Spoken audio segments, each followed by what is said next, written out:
Bienvenue si vous nous rejoignez sur la RTNC, il est 13h30 au sommaire de ce vendredi.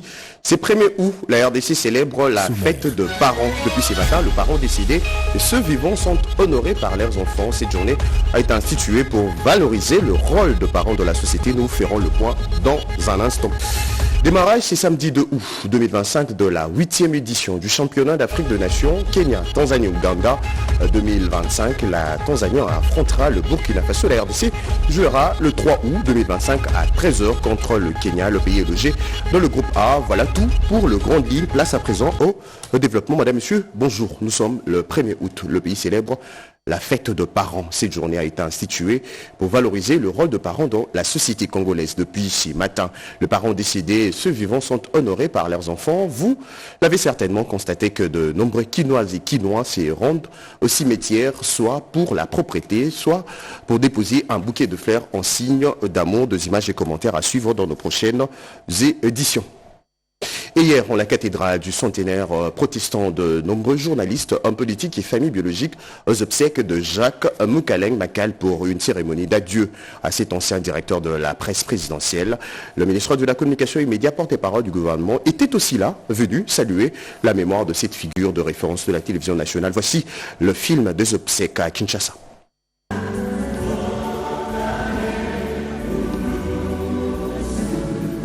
Une dernière entrée, mais sans vie pour Jacques Mukaleng dans un cercueil en la cathédrale du centenaire de protestants ce vendredi.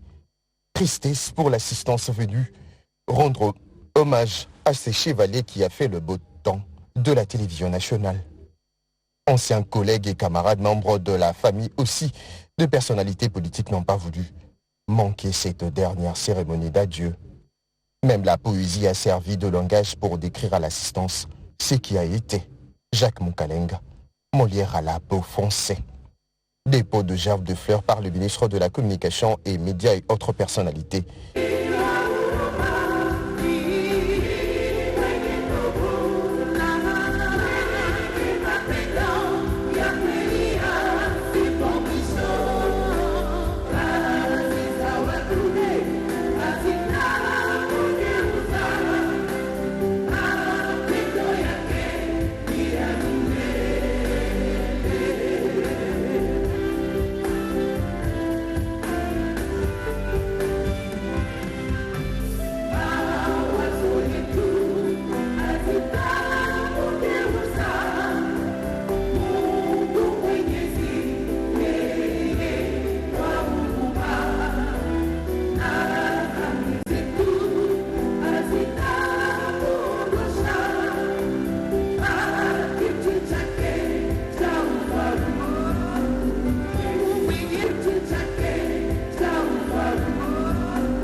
Dernière prestation de différents orateurs devant la dépouille de ces vaillants travailleurs.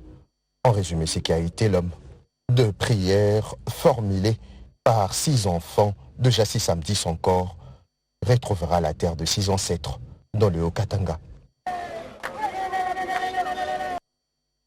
Allez, on change de registre pour parler sport en bref et en images. La Tanzanie ouvrira le bal ce samedi 2 août 2025 avec le Burkina Faso en cette première journée de démarrage de la 8e édition du championnat d'Afrique de Nations Kenya, Tanzanie et Ouganda 2025. La RDC jouera le 3 août 2025 à 13h contre le Kenya. Le pays est logé dans le groupe A. Savez-vous que la Fédération de clubs pour l'UNESCO vient de totaliser 42 ans d'existence? Une délégation de ces structures était à la primature pour exprimer leur désirata sur le non-paiement de clubs, d'associations aussi, la tenue prochaine de la campagne de vulgarisation de la feuille de route de la jeunesse pour les associations et clubs de l'UNESCO. On fait le point avec Rodé Panda et Jean-Louis Lunga. 42 ans d'existence de la Fédération des clubs pour l'UNESCO en RDC. Malgré la reconnaissance par l'État congolais, cette structure ne bénéficie pas de l'appui budgétaire du gouvernement. Benoît Ilunga Chipamba, actuel président élu de cette fédération des associations et clubs pour l'UNESCO, a conduit une délégation auprès du secrétaire général du gouvernement, Jean-Pierre Ngoy, représentant du secrétaire général empêché, a reçu les doléances qui ont tourné essentiellement autour du lancement officiel de la campagne de vulgarisation de la feuille de route de la jeunesse pour des associations et clubs pour l'UNESCO avant d'évoquer la problématique liée aux 42 ans parcourus sans rémunération. Pourtant, le gouvernement congolais prévoit toujours de l'argent pour les clubs des associations. Malheureusement, l'affectation de ces fonds va ailleurs. Nous sommes venus auprès du secrétaire général pour nous accompagner dans tout ce que nous voulons faire pour la République démocratique du Congo. Comme nous ne cessons de le dire, l'UNESCO avec ses idéaux peut changer la jeunesse de notre pays. Et aussi, nous sommes venus voir le secrétaire général pour son accompagnement. 41 ans après, que la fédération puisse aussi bénéficier du soutien de la République à travers son budget national. Jean-Pierre Ngoy a, au nom du secrétaire général qu'il représentait, rassuré le président Benoît Ilunga et toute son équipe de l'accompagnement sincère du gouvernement de la République pour garantir le bon fonctionnement. Une commission sera chargée pour y travailler, a-t-il souligné. Environnement à présent, la question stratégique de la commercialisation de crédits carbone dans la province de la Tchopo sur la table de la ministre d'État en charge de l'environnement avec Eve Bazaïba. La délégation de la Tchopo a aussi échangé sur la sensibilisation pour la conservation de l'environnement. Chimane Dondo. La République démocratique du Congo affine sa stratégie à l'approche de la COP30 prévue à Belém au Brésil. À travers la ministre d'État en charge de l'environnement et développement durable, Eve Bazaïba Massoudi, le pays réaffirme sa posture de pays solution face à la crise climatique mondiale. Lors de sa conférence de presse, la patronne de l'environnement a mis en lumière les attentes de la RDC pour ses grands rendez-vous internationaux, notamment la prise en compte effective des forêts tropicales, la justice climatique et une compensation équitable pour les efforts de conservation. Ce centre régional d'excellence sera présenté à la COP30 en tant que fruit d'un partenariat entre la RDC et le PNUD. C'est ici l'occasion pour moi de rendre un vibrant hommage à son Excellence, Monsieur le Président de la République, chef de l'État, Félix-Antoine Tshisekedi, pour avoir rendu opérationnelle l'autorité de régulation des marchés carbone en nommant des animateurs de cette structure-là, cet établissement public de l'État, et accompagner aussi des animateurs du Fonds pour l'intervention de l'environnement qui permet au ministère de l'Environnement d'afficher complet en termes de structures d'appui, de structures techniques en vue de rendre le travail qui lui est confié. Son intervention sonne comme un appel à la reconnaissance du rôle central de la République démocratique du Congo dans les ressources naturelles, en particulier le bassin du Congo constitue un poumon vital pour la planète. Alors que les discussions s'annoncent après à Belém, la RDC veut jouer sa carte pleinement, non comme spectatrice, mais comme actrice incontournable de solutions durables. Hier jeudi, le vice-premier ministre de la fonction publique a lancé officiellement le processus de recrutement de la 10e promotion de l'ENA, l'École nationale d'administration. Il suffit d'un clic via le site de l'ENA pour déposer votre candidature. Les femmes et les personnes vivant avec handicap sont vivement encouragées à postuler. Un reportage signé Betty Amani. C'est une première dans l'histoire de l'École nationale d'administration de la RDC à l'occasion du lancement du recrutement de la 10e promotion. Le directeur général de l'ENA, Tombola Mouké, a présenté MyENA, un portail électronique conçu pour révolutionner les processus de recrutement. Pour parler d'innovation, on a mis en place un certain nombre d'outils pour accompagner les futures candidates et les futurs candidats. D'abord, un guide de préparation au concours. La période qui commence, c'est la période de réception des candidatures. Ça va jusqu'au 9 août pour aider les candidats, on a mis à leur disposition un guide. On a mis en place également une application mobile qui a été présentée aujourd'hui, qui s'appelle MyENA. Les futurs candidats et les futurs candidats pourront créer leur compte, candidater, suivre les traitements de leur candidature et plus tard pourront aussi faire de recours via l'application mobile. Les quiz qu'on a incorporés sur l'application mobile, ça c'est nouveau. Cette innovation a été dévoilée au cours de la cérémonie du lancement officiel par le vice-premier ministre, ministre de la fonction publique. J'ai lancé un appel particulier aux jeunes femmes de notre pays. Le taux est assez faible aujourd'hui. Donc pour les personnes avec handicap, oui, dès qu'elles posent leur candidature, nous saurons en tout cas leur réserver un accompagnement particulier. Les inscriptions sont ouvertes du 31 juillet au 9 août, exclusivement pour les jeunes de moins de 35 ans, titulaires d'un diplôme, Bac plus 5 et des nationalités congolaises. En 10 ans, déjà, 743 jeunes ont franchi les portes de l'ENA pour rejoindre l'administration publique. Une réponse stratégique au défi du vieillissement de l'appareil de l'État. 314 000 agents sont aujourd'hui en attente de départ à la retraite. Vers un partenariat entre le PDDRCS et le ministère du Développement Rural. Leurs autorités étaient en réunion pour une future formation de démobiliser. Le coordonnateur national était aussi avec la ministre de la Jeunesse pour une collaboration. Peggy Mukunda.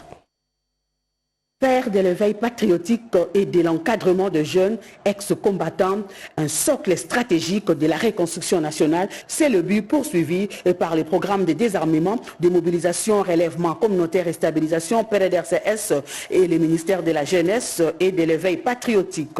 Les responsables de ces deux institutions, le coordonnateur national du PDDRCS, Jean-Dédier Désiré Ntangatita, et la ministre Noéla Ayega Nagato, viennent de poser des bases d'un partenariat opérationnel sur la réinsertion de jeunes démobilisés. Ils ont également affirmé leur volonté commune de transformer l'expérience post-conflit de jeunes ex-combattants en une opportunité de reconstruction individuelle et nationale. Jean-Dédier Désiré Ntangatita a plaidé pour une collaboration renforcée avec le ministère de la Jeunesse afin d'intégrer l'éveil patriotique et le civisme dans le processus de réinsertion par le PDDRCS.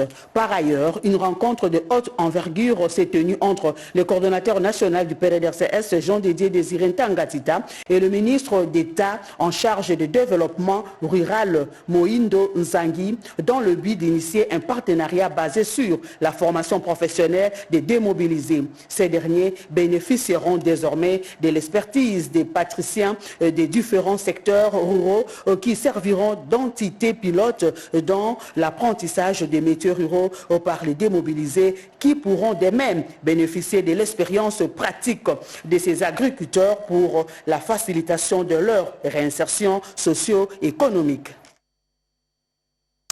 Il s'est tenu à Kinshasa une conférence de presse sur les enjeux politiques actuels au pays. Césarine Condé, cadre du Front commun pour le Congo, a salué les avancées diplomatiques enregistrées pour le retour de la paix dans l'est de la RDC. Milika Indo.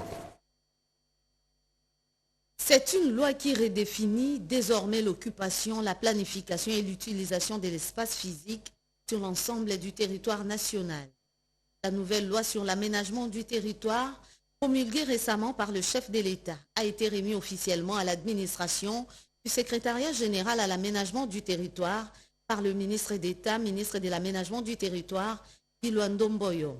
D'une manière unanime, les participants à cette cérémonie solennelle ont exprimé à travers les ministres d'État leur gratitude au chef de l'État pour sa clairvoyance dans les réformes engagées dans ces secteurs. La loi numéro 25/045 11 juillet 2025 relative à l'aménagement du territoire, c'est cette innovation majeure qui vient combler un vide juridique qu'on avait dans notre pays depuis 1957, à savoir de tout le pays d'un cadre normatif sur les matières liées à l'aménagement du territoire.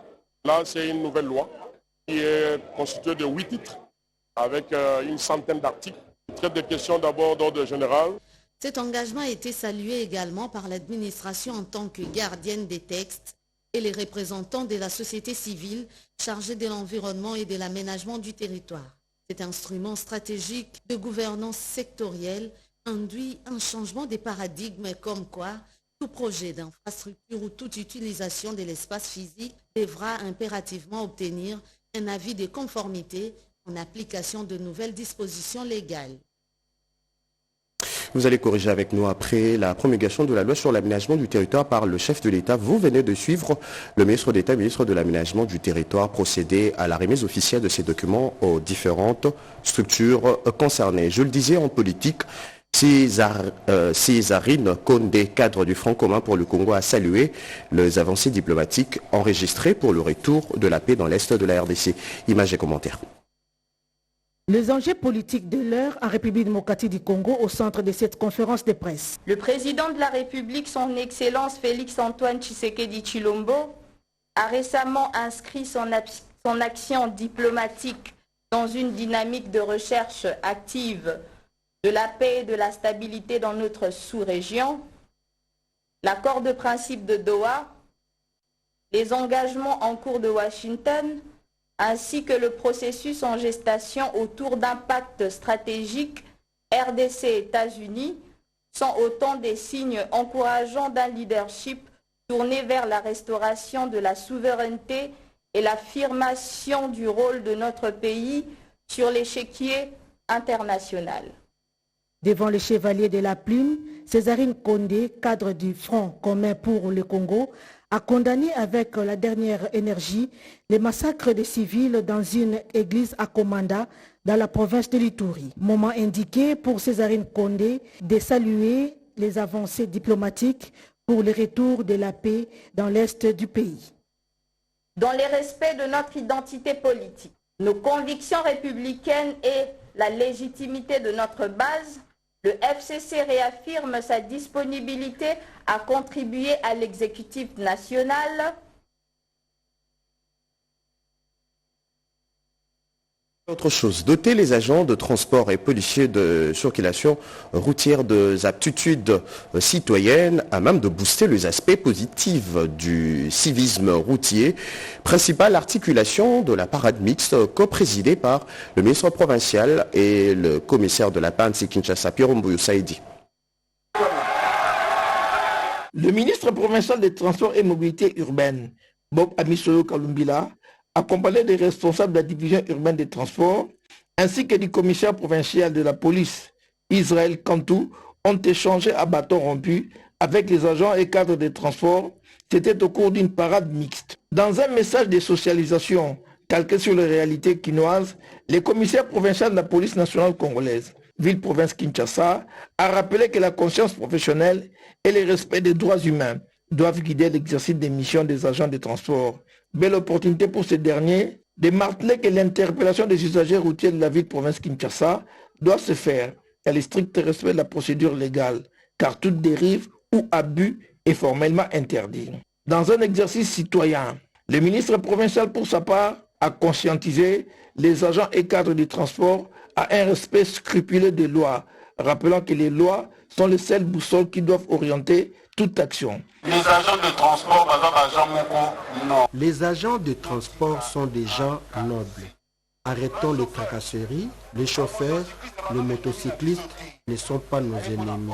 Je suis venu pour mettre de l'ordre, afin que le résultat attendu par le gouverneur soit meilleur. Pour cela, j'ai besoin de votre collaboration. Voilà, accompagner le gouverneur de la ville. Concernant la délicate question de la mise en œuvre de la grille tarifaire, le ministre a demandé aux agents de veiller à son application stricte par l'ensemble des opérateurs de transport, de sanctionner tout conducteur se livrant à des pratiques spéculatives, communément appelées le demi-terrain. Il a saisi l'occasion pour informer l'ensemble de son administration de la publication imminente de la grille applicable aux courses en moto et en tricycle, laquelle ne devra en aucun cas être sujette aux caprices des conducteurs. Rendons-nous en province. Le député provincial Pélé Kaswara appelle l'État à assumer pleinement sa responsabilité dans la sécurisation de la population. Cette alerte intervient dans un contexte marqué par l'activisme croissant de groupes armés en Ituri. La fusillade survenue dans la soirée de ce mercredi faisant 3 morts et 14 blessés sur une terrasse du quartier Yambiaya en ville de Bunia, perpétrée par des hommes armés non identifiés, remet sur la table la question de la sécurisation du chef-lieu de l'Ituri face à cette recrudescence de l'insécurité. Le député provincial de la ville de Bunia, l'honorable Pelé Kassouara, appelle à la prise de conscience des autorités légalement établies. Je demande d'abord aux services chargés de la défense de cette question de donner la paix aux citoyens. Je demanderai aussi aux citoyens, surtout de la ville de Bunia, de concourir, de participer. Si on voit des hommes mal intentionnés, déjà suspects, d'alerter les services, la population iturienne, la population de la ville de Bunia, puissent concourir leur sécurité. Parce que la première personne à assurer sa sécurité, c'est la personne.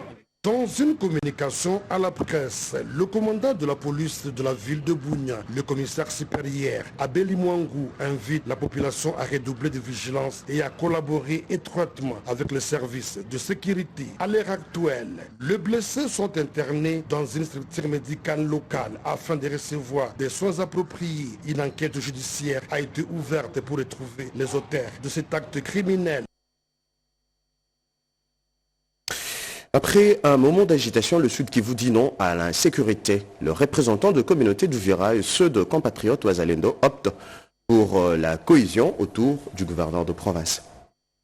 Le malentendu entre quelques communautés tribales d'Uvira, certains compatriotes et Ouazalendo et les gouverneurs de la province du Sud Kivu vient d'être dissipé. Autour du gouverneur de province, professeur Jean-Jacques Porossi Sadiki, les communautés tribales d'Uvira et les représentants de tous les groupes des patriotes et Ouazalendo ont harmonisé leurs vues suite à ce qu'ils ont qualifié d'incompréhension. À l'issue d'une réunion de haute portée tenue ce mercredi 30 juillet 2025 à Uvira, sous la modération du vice-gouverneur Maître Jean-Jacques Elakanomiewa, le gouvernement provincial, l'Assemblée provinciale, les représentants des communautés tribales d'Uvira et ceux des compatriotes Ouazalendo autour d'une même table, tous ont opté pour la sécurité et le développement en accompagnant le gouverneur des provinces, professeur Jean-Jacques Porossi, qu'ils appellent affectueusement Magoufouli du Sud Kivu. Très réjoui et un père rassembleur, le gouverneur Jean-Jacques Porossi Sadiki a appelé toutes les parties à soutenir les efforts du président de la République, son Excellence Félix-Antoine Tshisekedi Tshilombo, visionnaire pour une paix durable. Il les a appelés à bannir la division et le tribalisme, voie utilisée par l'ennemi pour nous opposer. Nous tenons d'abord à remercier sincèrement le président de la République qui est en train de faire tout ce qui est à son possible pour que la paix, la sécurité, la stabilité reviennent, notamment l'intégrité territoriale, que le Nord Kivu, le Sud Kivu qui sont attaqués par le M23 appuyé par le Rwanda soient libérés le plus rapidement possible. Ainsi, toutes les parties ont décidé d'enterrer la hache de la guerre et faire l'union autour du gouverneur des provinces afin de faire face à l'ennemi et promouvoir le développement du Sud Kivu. Ces sujets au menu d'un atelier organisé par le Conseil de Congolais de la batterie. Promouvoir une main-d'œuvre qualifiée a attiré l'attention sur les mesures mises en place par le gouvernement pour faciliter l'accès à des formations spécialisées liées au métier de la transition énergétique.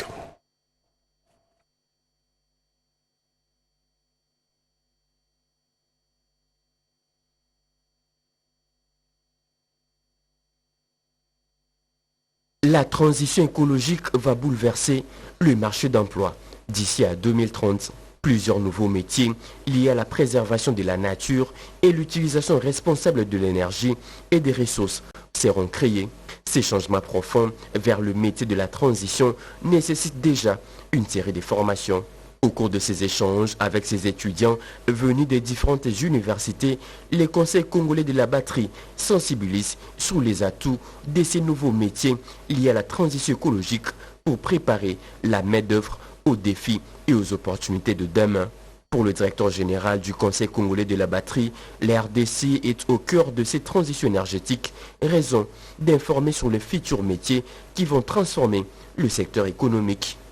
Dans la stratégie de mise en place de cette transformation locale, il y a un volet de formation très important, bien entendu. D'une part, pour attirer les investisseurs, c'est de la main-d'œuvre locale qualifiée d'une part, et puis surtout pour que le Congolais bénéficie au maximum de cette localisation de cette industrie. Ces échanges avec ces étudiants visent aussi à leur offrir des nouvelles compétences pour mieux affronter le marché d'emploi, a renchéri la directrice des communications et business development du CCB. La RDC a le potentiel qu'il faut pour se positionner comme acteur clé dans cette transition énergétique. C'est pourquoi nous voulons que les jeunes comprennent les enjeux, se préparent à répondre à cette demande de main-d'œuvre qualifiée. Le Conseil congolais des batteries prévoit d'autres séries d'échanges avec toutes les couches sociales pour démontrer les enjeux majeurs de cette reconversion professionnelle vers le métier de la transition. La modernisation des infrastructures routières avance à pas de géant dans la ville de Béni au Nord, Kivu. Constat fait par le conseiller près du gouverneur. Pas à pas vers un aéroport international à Béni. Les travaux avancent à pas des géants. Le rechargement continue ainsi que le compactage de 3600 mètres de la piste, en plus de 800 mètres de visibilité pour les avions. Les conseillers du gouverneur en charge des infrastructures félicite les citoyens du Nord Kivu, particulièrement ceux du Grand Nord résilients qui participent à travers leurs taxes à la modernisation de cet ouvrage. Derrière le gouvernement provincial, c'est la population elle-même. C'est pas que moi je me suis réveillé avec de l'argent et dire maintenant je vous construis un aéroport. C'est simplement la contribution de la population elle-même. Donc ça c'est l'aéroport de la population. Effectivement c'est le milieu, le Nord Kivu, c'est Béni, donc le Grand Nord qui sera désenclavé. Et tous nous devons nous dire que c'est notre aéroport. Qu'est-ce qui est fait ce 30 juillet 2025 à l'aéroport? Soumaïli Timothée est directeur de l'OVD. Il répond. Là où nous trouvons, le terrain naturel, la plateforme était à 3 mètres de profondeur. L'entreprise est tentée de recharger et de remonter afin de retrouver les nouveaux finis de la piste. Béniville a plusieurs autres chantiers inspectés ce jeudi par le ministre du tutelle, notamment la rue du Moulani en construction, mais également la construction d'un collecteur de eau à Malépé, sans oublier d'autres infrastructures en chantier.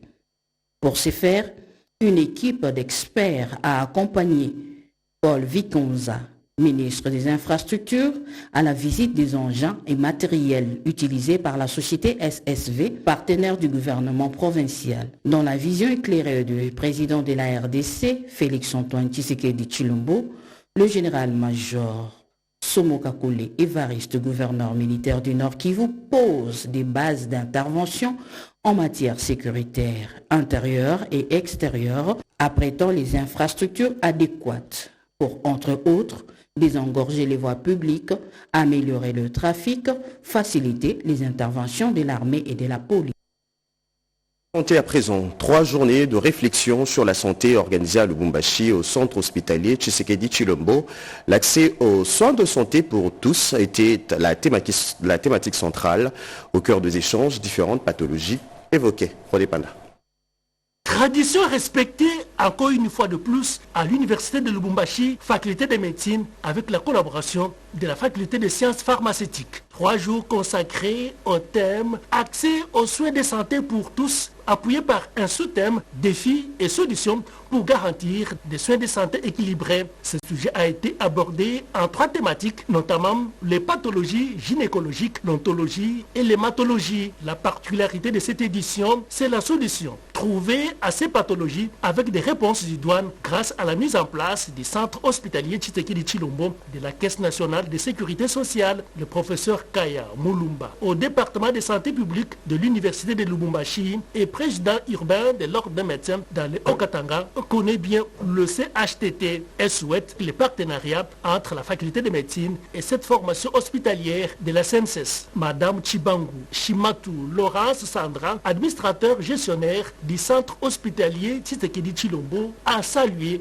la matérialisation de ces bijoux avec l'implication personnelle du chef de l'État, une structure sanitaire qui fait la fierté en Afrique centrale et en RDC en particulier, mais également au ministère ministre de la Santé pour son impulsion imprimée dans ces centres. Sans oublier le directeur général de la Caisse nationale de sécurité sociale, Charles Moudiaï, qui ne cesse de mettre les moyens qu'il faut pour son bon fonctionnement, pense élargir les ouvertures à d'autres partenaires de soins, d'abord dans les Haut-Katanga et ensuite pour l'ensemble du pays, la RDC. Et enfin, le professeur Malemba Ntsakila Gilbert, secrétaire général académique en charge de la recherche scientifique, a exhorté les participants à mettre à musique les résultats de ces échanges réalisés avant de déclarer la clôture. Une cérémonie de remise de cartes sanitaires a été organisée le 31 juillet 2025 au ministère provincial de la Santé à Lubumbashi. Le pourquoi dans cet élément. L'école de santé publique de Lunulu a remis ce jeudi 31 juillet 2025 des cartes sanitaires stratégiques au ministère provincial de la Santé du Haut-Katanga, du projet Urban Mat en collaboration avec l'Institut de médecine tropicale d'Anvers. Ces cartes géolocalisent près de 1000 structures de santé maternelle à Lubumbashi, ville confrontée à un taux alarmant de 473 décès maternels sur 100 000 naissances. La carte sanitaire, c'est un outil qui permet de faire les distributions des structures de santé sur une map, une carte, géographiquement, comment ça se présente. Son importance, ça nous permet de voir où se trouvent les structures sanitaires. 2, quelle est la distance entre deux structures sanitaires. Et 3, combien de temps qu'il faut pour atteindre les structures sanitaires. Et même les conditions géographiques, ça peut aussi donner. Cette carte peut vous dire que cette maternité est trop loin. Si la femme est en train de saigner, le temps de l'amener là-bas risque de mourir, choisissez la maternité qui est proche. Donc ça peut diminuer. Bon, c'est la recherche appliquée. On a identifié, on a mis une équipe sur place, conduite par mon collègue Abel. Ils sont allés sur le terrain. On a prélevé les données géospatiales et puis on les a produites. Le code santé, c'est lui-même responsable technique et scientifique de cette recherche. C'est ça son rôle. Un atelier technique a lancé la phase 2 du projet Urban Mat, visant un suivi prospectif des ruptures dans les services de santé maternelle. La base des données complète, bientôt accessible au public, promet d'irriguer toute la recherche sur les systèmes de santé urbains en Afrique subsaharienne. Et puis c'est communiqué avant de nous quitter le 31 juillet 2025 de représentants de la RDC et de la République du Rwanda ainsi que des observateurs des États-Unis d'Amérique, de l'État du Qatar, de la République togolaise en sa qualité de facilitateur de l'Union africaine et de la Commission de l'Union africaine ont tenu la première réunion du comité conjoint de suivi de l'accord de paix entre la RDC et le Rwanda signé à Washington le 27 juin 2025. Le comité conjoint de suivi est chargé de servir de cadre à la mise en œuvre de l'accord de paix et à la résolution de différends. Il est responsable de la réception de plaintes relatives à toute violation de l'accord, de la prise de mesures appropriées pour y remédier et du règlement amiable de différends. Lors de cette première réunion, les partis ont désigné leur président respectif du comité a adopté le terme de référence qui régiront les réunions futures, discuter de progrès dans la mise en œuvre de l'accord et préparer la première réunion du mécanisme conjoint de coordination en matière de sécurité. L'Union africaine, l'État du Qatar et les États-Unis ont pris part à ces échanges afin d'assurer la complémentarité et l'alignement entre les efforts de mise en œuvre et les initiatives en cours en faveur du dialogue et de la paix durable dans la région. La République démocratique du Congo et le Rwanda ont tous deux exprimé leur reconnaissance pour leurs contributions inestimables et les efforts conjoints de l'Union africaine, des États-Unis d'Amérique et du Qatar en tant que partenaires engagés dans la recherche d'une résolution pacifique. Madame, Messieurs, merci de nous avoir suivis. C'était un journal de la rédaction coordonné par Mireille Ndeke, réalisé par Ramadan Poki et Monique Mavungu, assisté de Redampo.